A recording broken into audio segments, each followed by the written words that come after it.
Magandang tanghali po. Nandito na naman po tayo sa ating programang Ask My Lawyer. At ito po ang inyong lingkod, Attorney Earl Tan. At kasama natin ang poging-poging si... Yes, magandang hapon po sa inyong lahat. At gaya na sabi ni Panyero Earl, andito na naman tayo ngayong hapon ito. Dito sa Ask My Lawyer sa Kasado, dito po sa DZME. Panyero, kamusta? Okay naman. At hanggang ngayon, mainit pa rin ang... Yes, talakayan natin no? sa tinatawag nilang PI, no? Umabot na ngayon sa Senado. People's Initiative, yes. Tinatawag nilang People's Initiative. Pero marami rin ang tumatawag na PI din, no?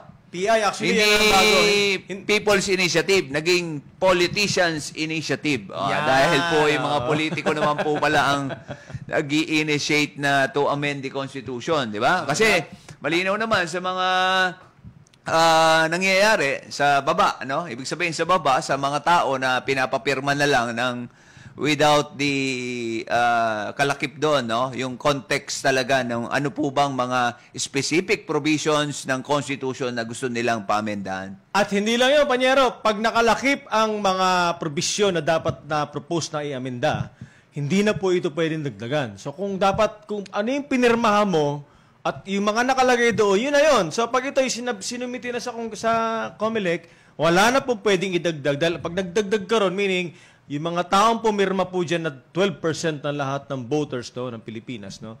At 3% po ng kada distrito ng Legislative District, hindi na po nila alam yun. So yan po ang mga napakahirap na sitwasyon, no? At isa pa po, dapat magkaroon din tayo rito ng... yung tinatawag natin petition, no? Dapat may petition po ito sa COMELEC bago ito mag-proceed, no? Kaya ito, tandaan niyo po, Panyero, baka hindi nila nalalaman ng mga tao. Pag sinabi natin PI or People's Initiative, pinag-uusapan lang po dito ay amendments sa konstitusyon. Hindi po kasama rito ang revision. Magkaiba po yung revision at amendments sa konstitusyon. So maliwanag po yun. Pag sinabi natin People's Initiative, amendments lang po ang napag-uusapan dito. Hindi kasama ang revision ng konstitusyon. Oo, yun. Kaya nga po nagkaroon ng manifesto ang ating Senado, no? 24 senators na ang pumirma, no? At sila hindi sang-ayon doon sa ginagawang PI na to, nung Politicians Initiative. Ay, hindi. People's Initiative pala. Kasi nga po, madali ka magkamali ngayon, Panyero. Hindi, kasi nga, yung reality, gano'n naman. Kumakalat naman yung ating mga nangyayari. Kumakalat naman yung ating mga nangyayari na yung nangyayari na ganito, na hindi naman talaga People's Initiative. Dahil yung mga pinapipirma, wala namang alam kung ano po ba yung aamendahan natin doon sa ating saligang batas. Kasi yung mga pinapipirma, pangalan lang po, sulat mo yung pangalan mo, address mo, at pirma mo. Pero wala naman pong nakasulat or nakalakip doon kung anong specific provision ng saligang batas na gusto nilang paamendahan. Kaya nga po nakakatakot itong mga pangyayaring to. At baka bigla nilang dumating doon pagkadating sa pinail sa petition sa COMELEC, kaya nang nakalakip pala doon, hindi lang yung mga sinasabi nilang, yung naririnig natin, mga economic provisions na daw ang papalitan. Pero hindi natin alam kasi baka meron ding yung political agenda, no? Yung term of office na hindi natin alam. Baka bigla palang taasan yung term of office ng ating mga politiko na ayaw pang bumaba sa pwesto, di ba? Kasi may kanya-kanya term of office tayo. Yung mga lokal nasa 3 years lang at yung nasa national 6 years. So, napakahirap po ng mga nangyayaring ito. Kaya po, hindi natin alam kung ano ba ang kahinatnan nitong mga problemang to. Okay, Panyero. So, again, meron tayong isang dating... membro ng, or rather, former Bicol representative doon. Nasa linya po natin sa line 3, no? So, siguro po, maaari natin papasukin ng dating congressman na si Congressman Alfredo Garbin Jr., no? Sige po, magandang hapon po sa inyo. Congressman, tuloy po kayo. Magandang hapon sa inyong dalawa. At, yes, sir. Tagapakinig at nanonood. Maray na hapon tabi sa inyo ko, boss. Sir, pakilangsan po natin yung boses natin, Kong Garbin. Yes po. Okay po ba? Medyo parang mahina, no? Medyo mahina-hina. Unti siguro din. Ilalakas saan yan sa... Okay na po ba? Sige po. Okay. Ayan. So, sige sir, ano ba po ang... kasi nabalitaan po natin sir, nagkaroon ng manifesto ang Senado no, na patungkol nga doon sa inisyatibo ng ilang mga tao, no, People's Initiative, no, doon sa proposed amendments to the Constitution. Ngayon sir, ano ba po ang inyong masasabi patungkol po dito? Alam mo, yung manifesto ng Senado is all about their self-preservation. Okay. And nothing about the general welfare or the interest of the Filipino people. Sa kanila, yung concern na nila ay yung ma-preserve yung kanilang posisyon right now. Pero yung sinasabi nila that they are the last bastion of democracy, hindi po totoo yun.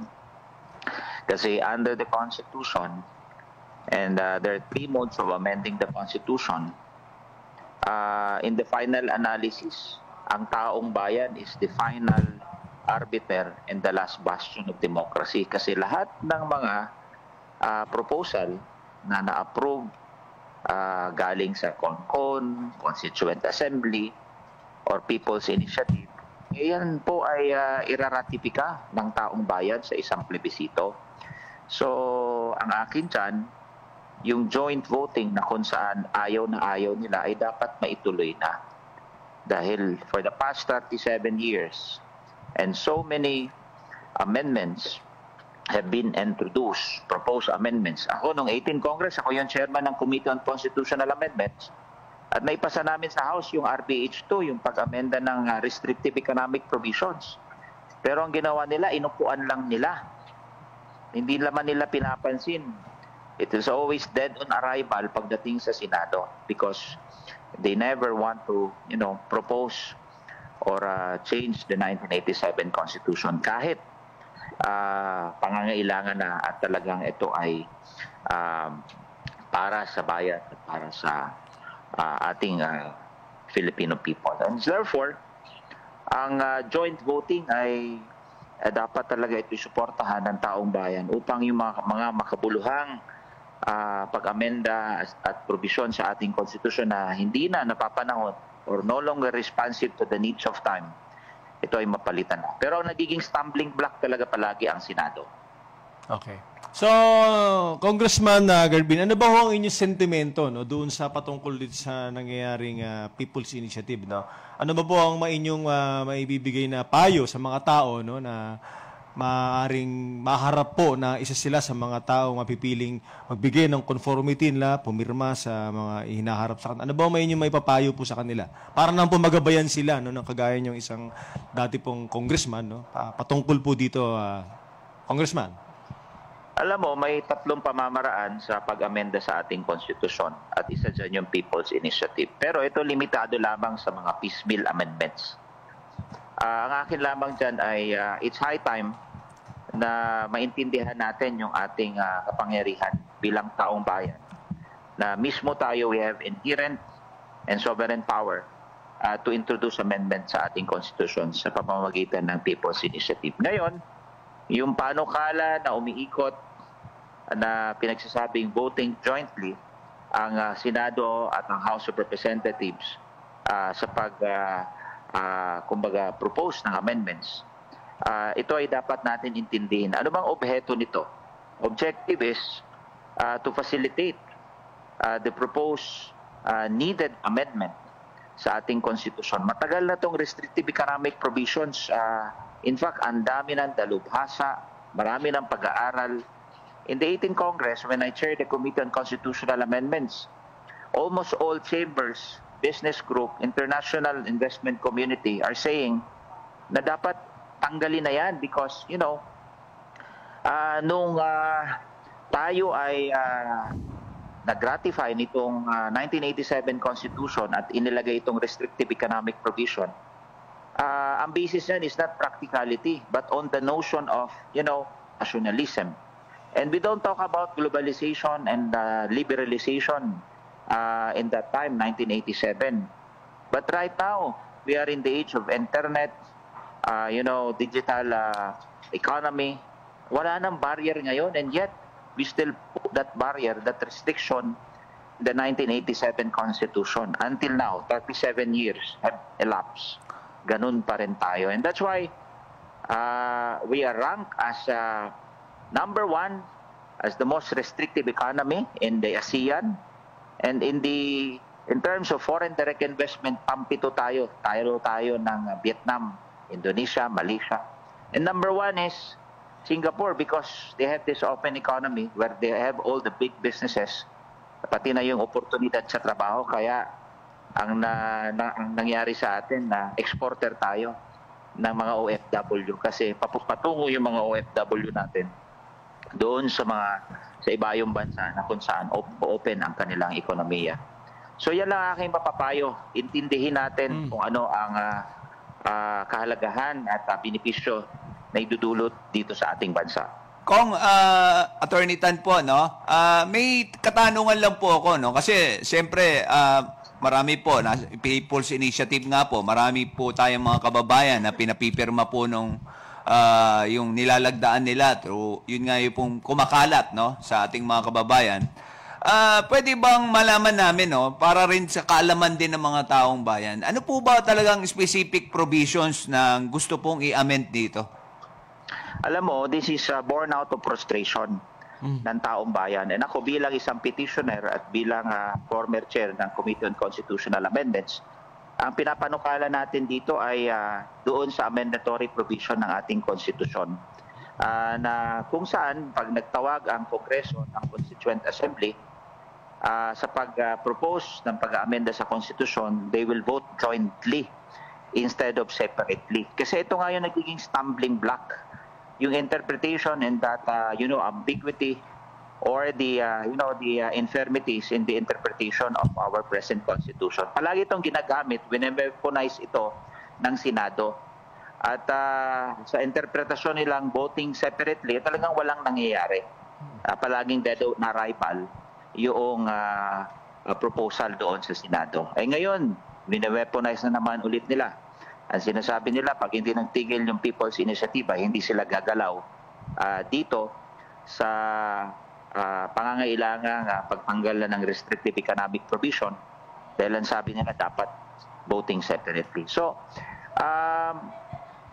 dapat siguro maintindihan ng mga senador that sovereignty resides in the people and all government authorities emanate from them. Yung soberanya ay nasa taong bayan, hindi nasa kanila. So, hindi tayo papayag na dapat 24 senators lang ang magkocontrol nito at kung gusto nila upuan o gusto nila gawing 10 Commandments, yung 1987 Constitution at isulat nila sa bato, yun na lamang mangyayari. At the end of the day, it will be the people's will that shall prevail. Okay. Congressman, may katanungan naman po ako.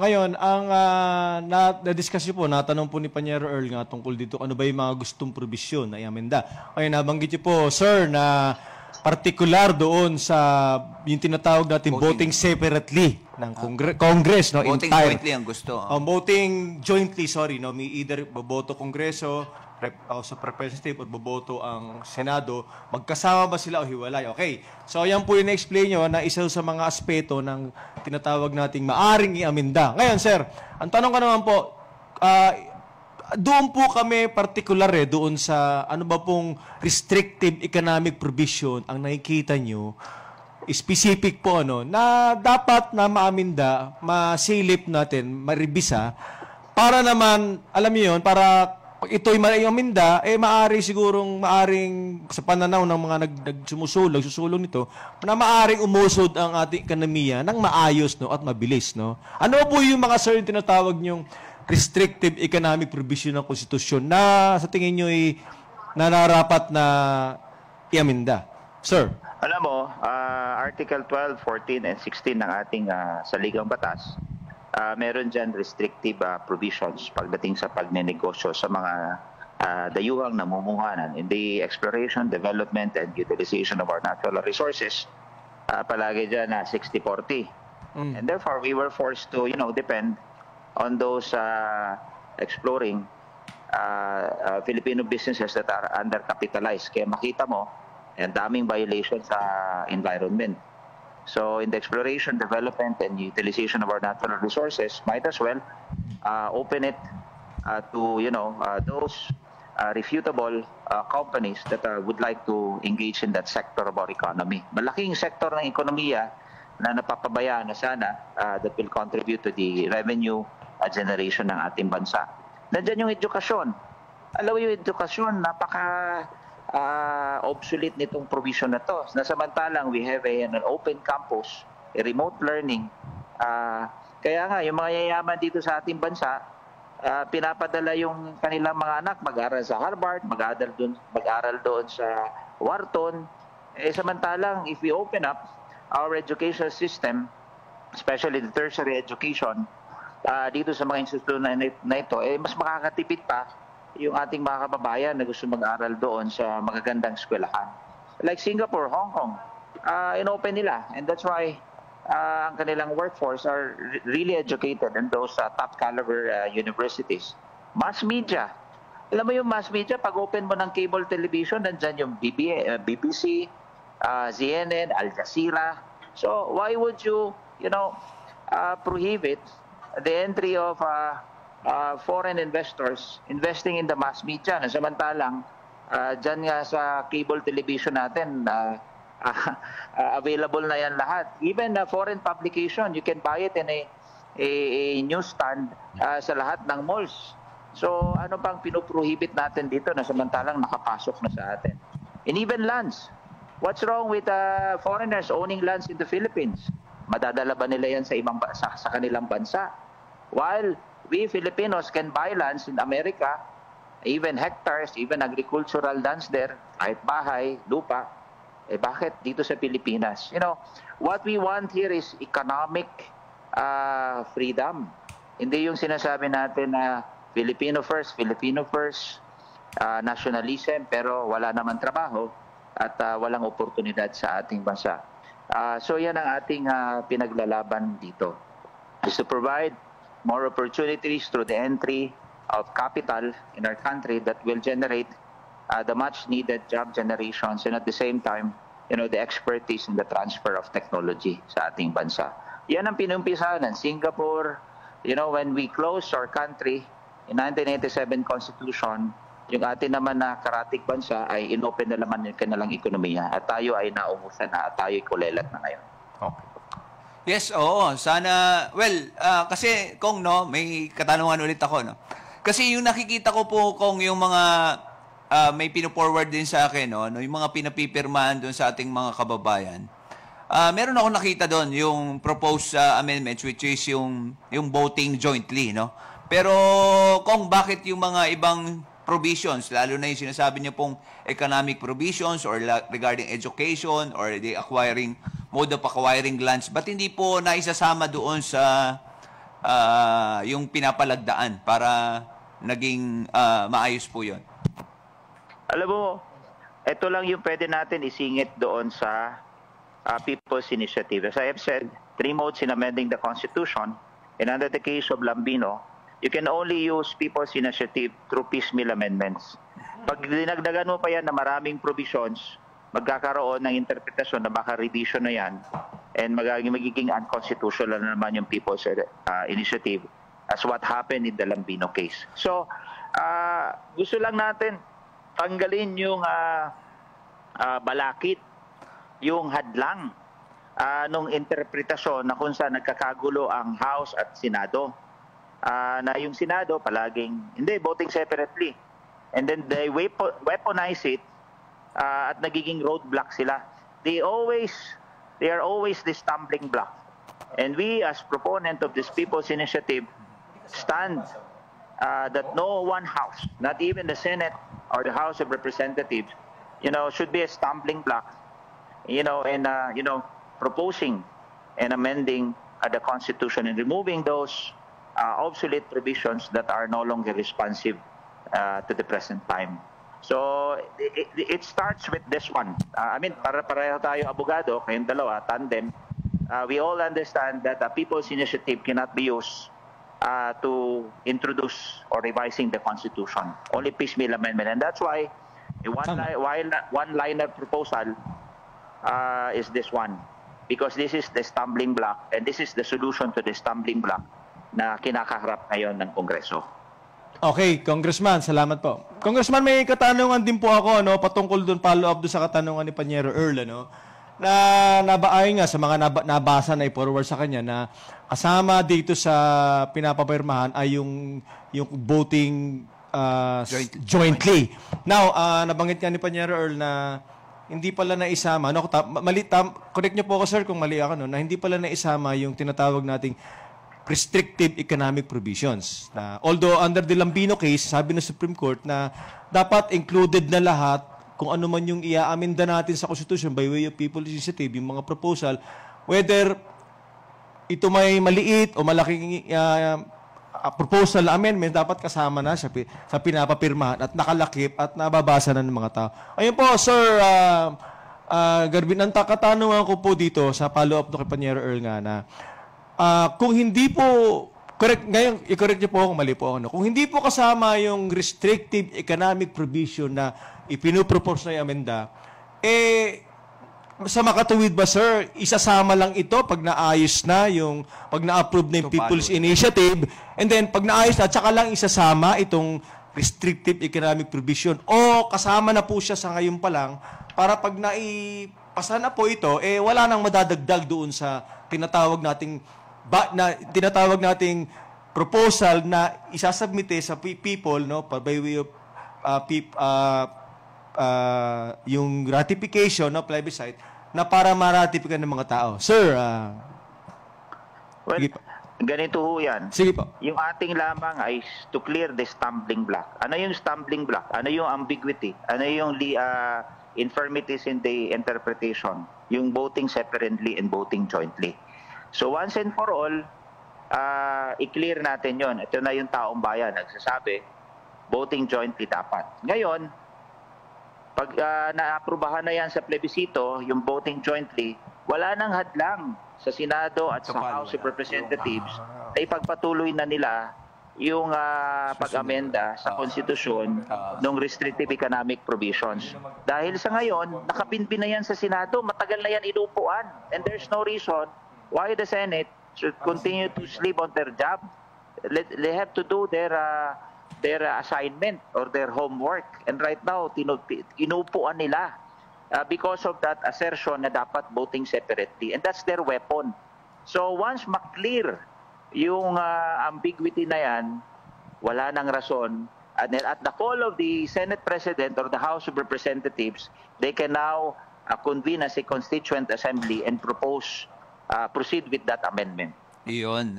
Nagets ko na po, Kong. Oo, ganun pala ang So, once na mawala na yung barrier na yan, yung voting separately at naging voting jointly, anytime pwede na, Anytime pwede nang may mga baguhin tayo doon sa economic provisions, mode of acquiring lands, or kung ano-ano man, pwede na kasi nga wala nang barrier. Kong? Well, tama po kayo. And sana ito ang maintindihan ng taong bayan na kami dito sa House of Representatives patuloy na isinusulong yung mga pag-amenda provision sa ating konstitusyon na makabuluhan at kapakipakinabang sa bansa at sa taong bayan. Wala kaming iniisip dito but the welfare and the general interest of the Filipino people. Yung mga senador naman, they are more concerned about their self-preservation kasi ang palagi nilang duda, baka gawing unicameral. So wag nating galawin ang konstitusyon kasi baka pag ginalaw natin, baka maging unicameral at malusaw tayo. Wala pong ganon. Correct. Na plano, ang pinag-uusapan lang natin dito ay amendments to the Constitution. Economic provisions. Kung meron man, unting political provision that will not demolish or change the structure of government from bicameral to unicameral. So, at the end of the day, sabi ko nga, in the final analysis, what is important is, in the process of amending the Constitution, it is the will of the people that shall prevail. Kasi, alam mo, siguro hindi naiintindihan ng mga senador na ano man na proposal na mapagkasunduan sa isang constituent assembly ay hindi final. Magiging final lang yan. True, ito i-ratify ng taong bayan. So, Hindi ko maintindihan sila. Bakit dito nagbabasa ng konstitusyon? Akala nila ito ay isang ordinaryong batas na pag inaprubahan ng Kongreso, Senado at House of Representatives, approve na. Siguro hindi nakakaintindi. Kaya gusto ko ipaintindi sa mga senador na it will always subject to a ratification in a plebiscite called for that purpose. Okay, sir. Thank you, Congressman. Thank you. May isang katanungan bago tayo magsara, no? Panyero. Congressman, kasi alam nyo, sa totoo lang ako, bilang abogado kami ni Panyero, at least nalaman namin na ganun pala yung motibo. Yun dun lang pala tayo dun sa voting jointly or separately, no? At yung economic provision, tupalo na lang pala sa darating na forthcoming CONCOM or CONAS. Question po, Congressman, ano?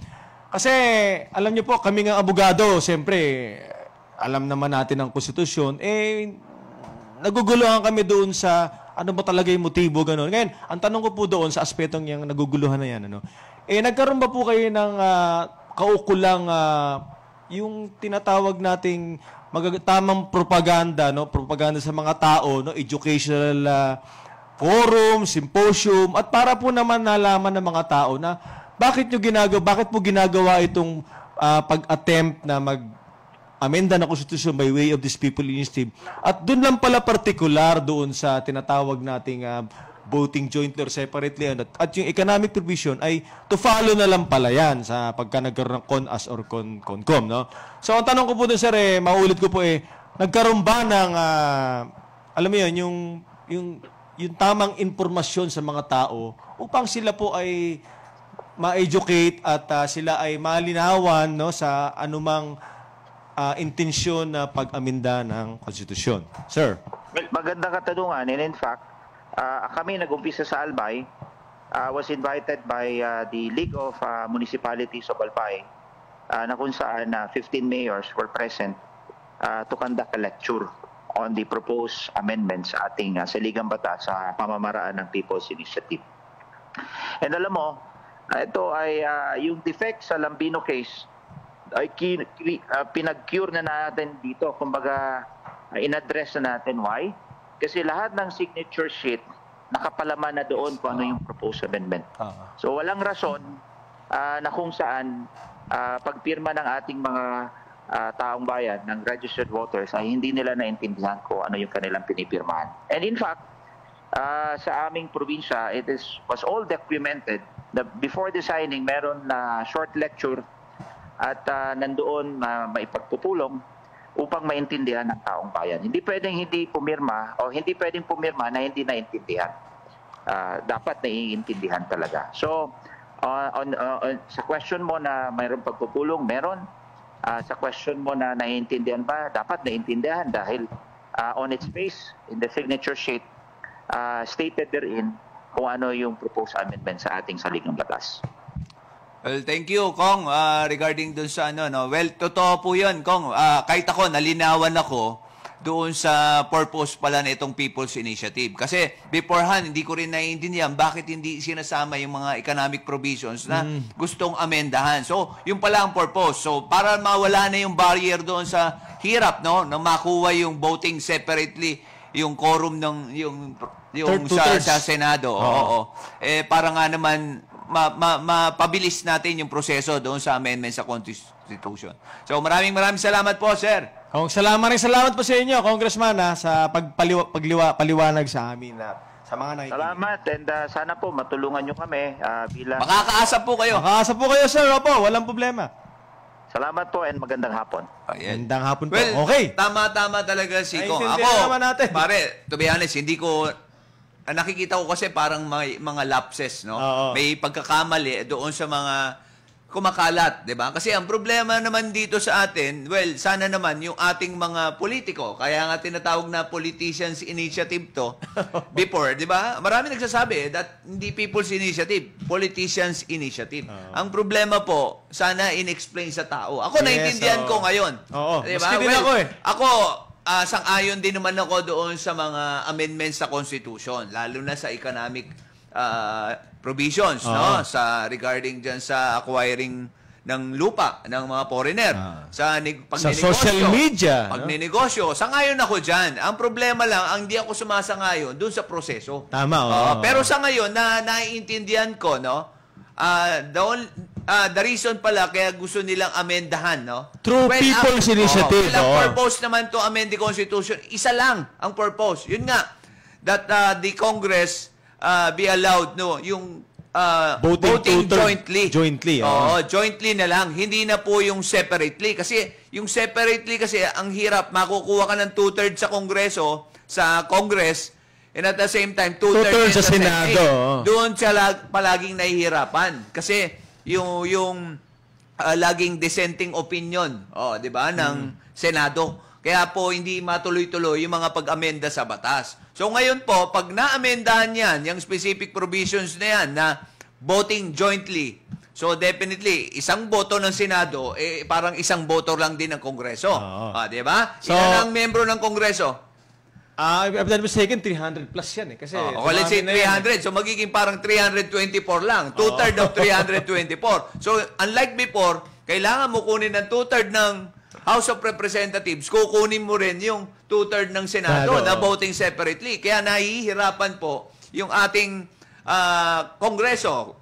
Yan nga, Kongreso, both Houses and Senate, na magkaroon ng concurrent na Tama, ayon. So ngayon, pag namendahan yan, okay, yung voting jointly, mas madali na. Di ba? Pag madali na yan, o di yung susunod na mga pag-aamenda sa Ligang Batas, mapapadali na. Yun pala ang purpose. Ayun, Panyero, sa totoo lang, natutuwa naman ako at interview natin si Congressman Garbin. Dahil unang-una, Panyero, kasi nung unang tanong ko nga kanina, yung economic provision ba, hindi na isama, at isasama lang ba yan pagka okay na? Bago i-submit sa people now by way of plebiscito. Hindi po pwede mangyari. Pero ngayon, naliwanagan tayo na, in-explain nga ni Kumpanyero Earl na yung sa voting jointly or separately ng Senate or House of Representatives para makuha po yung tinatawag natin requirements na 2/3 ng vote nila, yun lang pala. Makinig po kayo lahat sa mga nakikinig natin mga kaibigan, mga nanonood at nakikinig. Yun lang pala ang specific na intensyon na iaminda ng by way of this people's initiative. At pag naayos na po ito, naratifikan na ng tao, papasok na po yung tinatawag nating it is either Constitutional Assembly or Constitutional Convention, at doon na po pag-uusapan yung restrictive economic provision po ng Konstitusyon para doon sa media, sa lupang pwedeng bumili ang foreigner, sa mga korporasyon, yung hatian ng korporasyon na Pilipino itong porsyento, foreigner itong porsyento. So maliwanag po yun. Pero just the same po, kailangan pa rin pong patuloy ang ating edukasyon sa mga tao patungkol sa pag-amenda ng Konstitusyon. Dahil tandaan niyo po, hindi ito biro at ito ho ay will impact our lives, our nation, our economy. Tayo po lahat, dahil kung ano po ang amendments na magawa sa Konstitusyon, mawala man tayo sa mundong ito, andyan pa rin ang Konstitusyon. At hindi nababago ang Konstitusyon, yan pa rin po ang Konstitusyon. So maliwanag po yun. Yun lang. Haba na sinabi mo. Pero yun nga ang problema. Kinaya lang ito. Hindi pare, yun lang ang problema. Yung regarding dyan sa pagtatalakay niyan. Kasi hindi pinapaalam sa taong bayan yung purpose. Without us na nagtanong ng ganyan, hindi rin natin naintindihan. Kasi all the while, ang thinking natin, just like nung last Wednesday, ang thinking natin na pag pinapirma yan and then pag isasubmit na sa COMELEC, saka lalakipan nung mga amendments to the Constitution. Which is hindi na pwede. Kung anong specific provision, which is illegal nga yun. Bawal. So, yun nga yung nakikita natin ngayon na ito lang palang specific provision yung ating babaguhin. Okay? So, malinaw na po yan.